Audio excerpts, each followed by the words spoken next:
मैं सर ये कि कहूँगा। जिस आदमी को दुनिया का शांति का नोबेल पुरस्कार मिला है, वो आदमी सत्ता में आने के बाद अपने मुल्क के भीतर खून खराबा कराता है।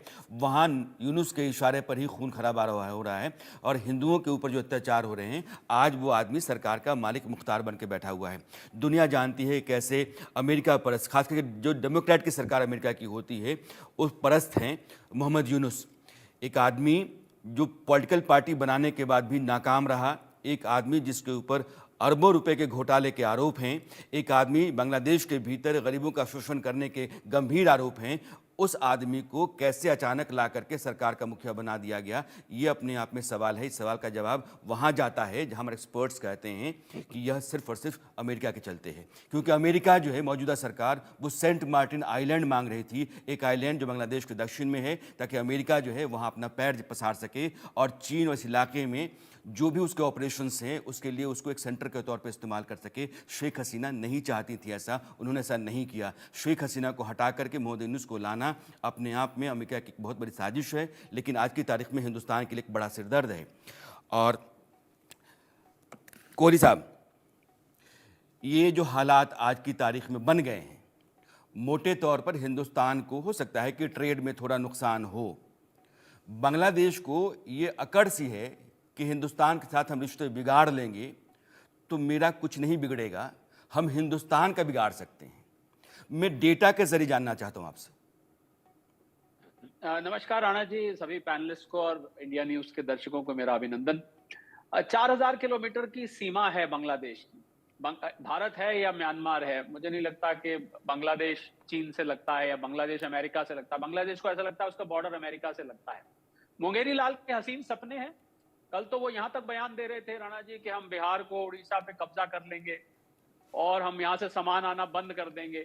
तो ये तो ऐसी बात हो गई कि आप जरूरत आपको है और आप कह रहे हैं हम बंद कर देंगे। 12-13 बिलियन डॉलर का के आसपास का यहाँ से एक्सपोर्ट होता है। मुझे नहीं लगता कोई भी भारतीय या भारत सरकार इसको सैक्रिफाइस करना चाहेगी इस जगह से जहां पर हिंदुओं पे अत्याचार हो रहे हैं, हिंदू महिलाओं पे अत्याचार हो रहे हैं, जब हमारे मंदिरों को जलाया जा रहा है। उस जगह से अगर 12 बिलियन का 13-14 बिलियन का ट्रेड जाता है तो भाड़ में जाए। नुकसान बांग्लादेश का है, भारत का कोई नुकसान नहीं है। 800 बिलियन डॉलर का हमारा इस समय राणा जी एक्सपोर्ट है। आप 12 बिलियन डॉलर तो हम 1-2 महीने में ही ऊपर नीचे होता रहता है। मुझे नहीं लगता भारत को कोई भी अंतर करना पड़ने वाला है। सारा का सारा अंतर बांग्लादेश को पड़ेगा और बांग्लादेश में महंगाई इस कदर बढ़ जाएगी राणा जी कि आम 17-18 करोड़ की वहां की आबादी है, उसको झेलना मुश्किल हो जाएगा। हम ये ना भूलें कि ये जो जिहादी मानसिकता के लोग हैं, ये चंद हजार या कुछ लाख लोग हैं, ये ज्यादातर बांग्लादेश के आवाम नहीं है। मुझे नहीं लगता इनको बांग्लादेश की आवाम की कोई परवाह है। ये कुछ नहीं परवाह करते, इनको सिर्फ अपना लक्ष्य सिद्ध करना है, इनको अपनी मानसिकता दिखानी है और ये बांग्लादेश को एक आर्थिक संकट में झोंक रहे हैं। कुछ हद तक तो झुक चुका है और बचा कुचा अब झुक जाएगा जैसे जैसे, क्योंकि ये जो विदेश सचिव वहां पर विजिट किया है, ये मुझे लगता है एक कदम है और इसके बाद भारत इकोनॉमिक सैंक्शन जिसको कहते हैं वो डेफिनेटली लगाएगा अगर ये थमता नहीं है। और अगर वो हो जाता है तो वहां पर इन्फ्लेशन कंट्रोल से बाहर हो जाएगी।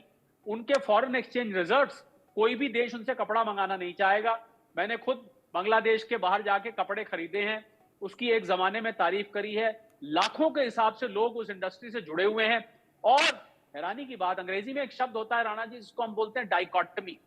उसका अर्थ होता है, उसका अर्थ मैं आपको मोहम्मद यूनुस साहब से समझा देता हूं कि उनको जो नोबेल पुरस्कार मिला था 2006 में, मुझे याद है किस पे मिला था, उन्होंने ग्रामीण बैंक स्थापित किए थे।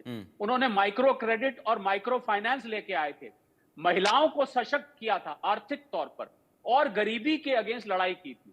अब नोबेल पीस प्राइज क्या नोबेल रिवर्स पीस प्राइज होने वाला है, क्योंकि या तो ऐसे किसी पुरस्कार के लिए वो लड़ रहे हैं कि आप पीस को रिवर्स कर दो। ये चारों ही बात जिसके लिए उन्हें नोबेल पीस प्राइज मिला था, ये चारों ही बात इस हिंसा से बिल्कुल उलट होने वाली है। गरीबी बढ़ेगी, महिलाओं के ऊपर अत्याचार हो रहा है, माइक्रो क्रेडिट में उनके लोन वापस आना बंद हो जाएंगे, लोन सारे मर जाएंगे, खासकर उन लोगों को दिया है। जो जो उन्होंने काम किया था एक, उस सबको वो उलट के रख रहे हैं। मुझे लगता है जो नोबेल पीस फाउंडेशन की जो पूरी की पूरी मैनेजमेंट है, उनको इस पे विचार करना चाहिए कि जिन लोगों को ये पुरस्कार दिया गया है उनका आचरण आगे जाके कैसा है। अगर उनका आचरण ऐसे रहता है इस पुरस्कार को वापस ले लिया जाना चाहिए। जहां तक आर्थिक तौर की बात है, भारत को इतना सा भी संकोच नहीं होगा अगर हम आंकड़ों की बात करें, अपने एक्सपोर्ट्स को वहां पर रोकने में। आलू, टमाटर, प्याज, 6000 आइटम्स की लिस्ट है राणा जी, जो भारत से वहां जाता है। दवाइयों से लेके आलू टमाटर तक, कपड़ों से लेके फार्मास्यूटिकल तक, बहुत लंबी फेहरिस्त है, वहां पर माल जाता है। कैसे वो लोग गुजारा करेंगे? और क्या वहां के जो ये मानसिकता वाले लोग हैं, उन्होंने इस पे तनिक भी चिंतन किया है? डॉक्टर शरद इसका कोहली ने जवाब है, एक इसका लाइन जवाब है में ना। बांग्लादेश को मैसेज दे दिया है कि $800 बिलियन का हिंदुस्तान का कारोबार है। अगर $16 बिलियन या 14-15 बिलियन ऊपर नीचे